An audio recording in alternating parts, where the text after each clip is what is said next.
हरे कृष्ण। ओम भास्कराय नमः। ओम नमो भगवते वासुदेवाय। प्रिय श्रोताओं, पौष मास की कथाओं में आप सभी का हृदय से, प्रेम से, भक्ति से स्वागत है। मार्गशीर्ष महात्म्य की कथा को आपने जिस श्रद्धा से सुना, उसके लिए आप सभी का आभार।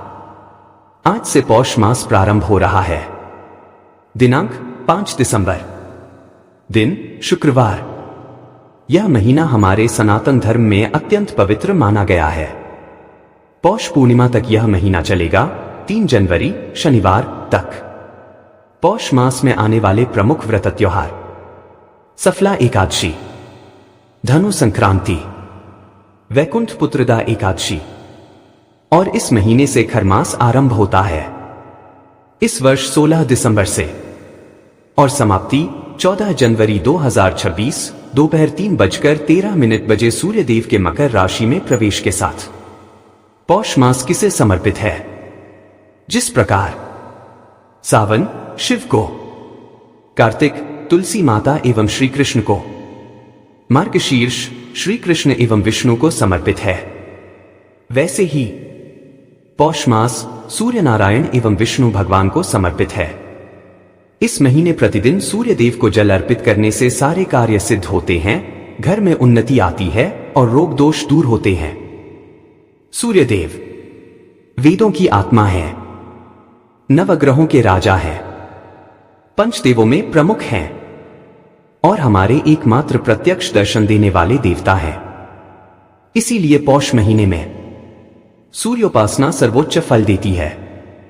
ठंड के महीने का धर्म: पौष मास अत्यंत शीत होता है, इसलिए इस महीने गर्म वस्त्र, कंबल, जूते, रजाई, भोजन, अग्नि सामग्री का दान विशेष पुण्यदायी माना जाता है। अब आरंभ करते हैं प्रतिदिन सुनाई जाने वाली सीता नित्यनेम कथा। यह कथा स्वयं सीता माता कहती थी और भगवान श्री राम सुना करते थे। एक दिन प्रभु श्री राम अयोध्या से किसी कार्य हेतु बाहर जाने लगे। सीता माता बोली, भगवान, मेरा तो 12 वर्ष का नित्य नेम है। आप बाहर जाएंगे तो मैं अपनी कथा किसे सुनाऊं? प्रभु ने मुस्कुराते हुए कहा, सीते, तुम कुएं की पाल पर बैठ जाना। जो भी स्त्रियां पानी भरने आए, उन्हें अपनी कथा सुना देना। सीता माता गईं और कुएं की पाल पर बैठ गईं। पहली स्त्री अहंकार की परीक्षा। एक स्त्री आई, रेशम की जरी की साड़ी, हाथ में सोने का घड़ा। सीता माता बोली, बहन, मेरा नित्यनेम सुन लो। वह बोली, अभी सुनूंगी तो देर हो जाएगी, मेरी सास मुझसे झगड़ा करेगी। वह चली गई। तुरंत साड़ी फट गई, सोने का घड़ा मिट्टी का हो गया। सास ने पूछा, बहू, यह क्या हुआ? बहू ने सारा घटनाक्रम बताया। दूसरी स्त्री सास की भक्ति। अगले दिन वही साड़ी और घड़ा लेकर सास पहुंची। सीता माता बैठी थी। सास बोली, बहन, आज तो मैं कहानी 4 बार सुनूंगी। सीता माता ने कथा आरंभ की। राम आए, लक्ष्मण आए, देश के पुजारी आए, नित्यनेम का नेम लाए। आओ राम, बैठो राम, माखन मिश्री खाओ राम, दूध पिताशा पियो राम, सूत के पलका मोठो राम, शाल दुशाला ओढ़ो राम, जब बोलू राम ही राम। राम सवारे सबके काम, खाली घर भंडार भरेंगे, सबका बेड़ा पार करेंगे। श्री राम जय राम, जय जय राम। सास ने कथा सुनी, घर लौटी। साड़ी फिर रेशम की हो गई, मिट्टी का घड़ा सोने का। बहू का परिवर्तन। बहू ने पूछा, सासू मां, यह कैसे? सास बोली, बहू, तू दोष चढ़ाकर आई थी, मैं दोष उतारकर आई हूं। कुएं पर जो स्त्री है वही सीता माता है। बहू बोली, मां, मुझे भी वह कथा सुना दो। सास ने कथा सुनाई और इसके बाद दोनों प्रतिदिन नित्य नेम करने लगीं। पड़ोसन को आंच चाहिए। एक दिन पड़ोसन आई और बोली, बहन, जरा आंच दे दो। बहू बोली, आँच तो जलाई ही नहीं, हम तो पूजा और सीता नित्य नेम करते हैं। पड़ोसन ने पूछा, कहानी सुनने से क्या मिलता है? उन्होंने कहा, घर में भंडार भर जाते हैं, मनोकामना पूरी होती है। पड़ोसन बोली, मुझे भी सुना दो। और वह भी प्रतिदिन कथा करने लगी। धीरे धीरे पूरा मोहल्ला नित्य नेम करने लगा और सबकी कामनाएं पूर्ण होने लगीं। सभी बोले, सीता मैया की जय। अब सुनिए सूर्य नारायण की अद्भुत, दुर्लभ और फलदायी कथा। एक नगर में एक वृद्धा रहती थी। वह प्रत्येक रविवार घर को गोबर से लीपती, भोजन बनाती, सूर्यदेव को भोग लगाती, फिर स्वयं भोजन करती। इसी नियम से उसके घर में कभी दुख नहीं रहा, धन धान्य से परिपूर्ण जीवन। पर एक दिन जिस पड़ोसन की गाय का गोबर वह लाती थी, उसने ईर्ष्या में गाय को घर के अंदर बांध दिया। वृद्धा गोबर नहीं ला सकी, इसलिए न ले पाई हुई, न भोजन बना, न भोग लगा। वह पूरे दिन निराहार रही। रात में सूर्यदेव स्वप्न में आए। माता, आज भोग क्यों नहीं लगाया? वृद्धा बोली, गोबर नहीं मिला प्रभु।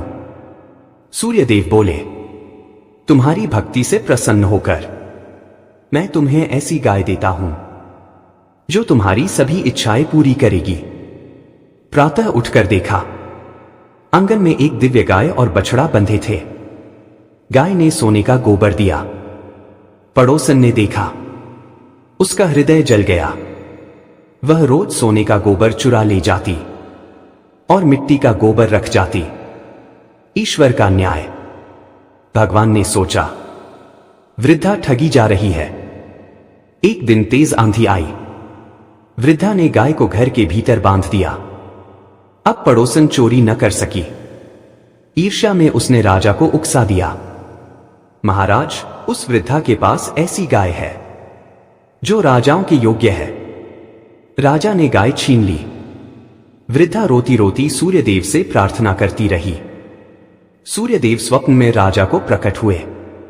गाय वापस करो, अन्यथा महल भर जाएगा। सुबह राजा ने देखा, सारा महल गोबर से भर गया। वह घबराया और तुरंत गाय वृद्धा को लौटाई। धन देकर क्षमा मांगी। पड़ोसन को दंड दिया। राजा ने आदेश दिया, जनता रविवार व्रत रखे।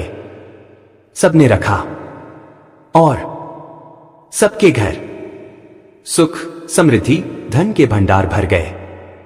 सूर्य नारायण की जय। अब सुनिए रसिक मुरारी जी और भक्त गजराज गोपाल दास की चमत्कारी कथा। रसिक मुरारी जी महाभागवत संत थे।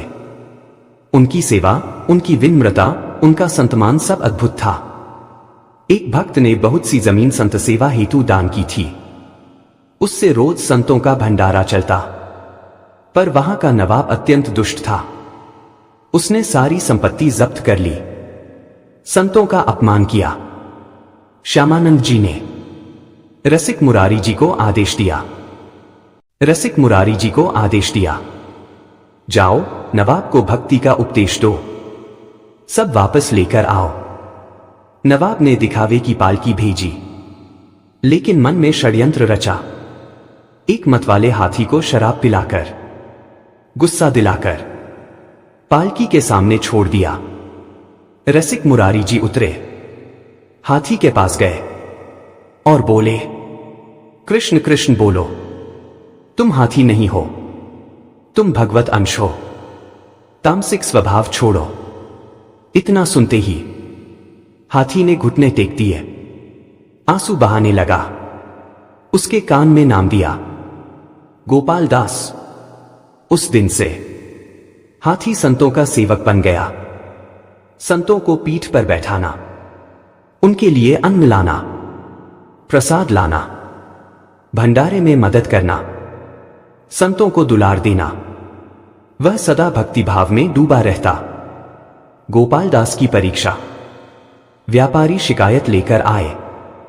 महाराज, हाथी एक बोरा लाता है, एक बोरा खा जाता है। रसिक मुरारी जी ने कहा, बेटा, बिना भोग लगे कुछ मत खाना। गोपाल दास ने प्रण किया, भोग रहित अन्न नहीं खाऊंगा। दुष्टों की चाल। सूबेदार ने उसे पकड़ने की लालसा की। कई सैनिक विफल हुए। फिर एक आदमी साधु का भेष बनाकर आया। गोपाल दास ने पैर मोड़कर प्रणाम किया और वह उसे पकड़ ले गया। कई दिन गोपाल दास ने न अन्न खाया न जल। गंगाजल लाया गया, पर नियम था, प्रसाद के बिना कुछ नहीं। उसने गुरुदेव का ध्यान किया और गंगा की धारा में ही शरीर त्याग दिया। एक भगवत प्राप्त महात्मा की जैसी गति होती है, वैसी ही सिद्धि गोपाल दास को प्राप्त हुई। सभी बोले, श्री गजराज गोपाल दास जी की जय, श्री रसिक मुरारी जी की जय। अब सुनिए महाभारत वंशावली वाला अग्निपुराण का अध्याय। अग्निदेव कहते हैं, मैं तुम्हें वह उपाख्यान सुनाता हूं जिससे श्री कृष्ण की महिमा प्रकट होती है, जिसमें श्रीहरि ने पांडवों को निमित्त बनाकर पृथ्वी का भार उतारा।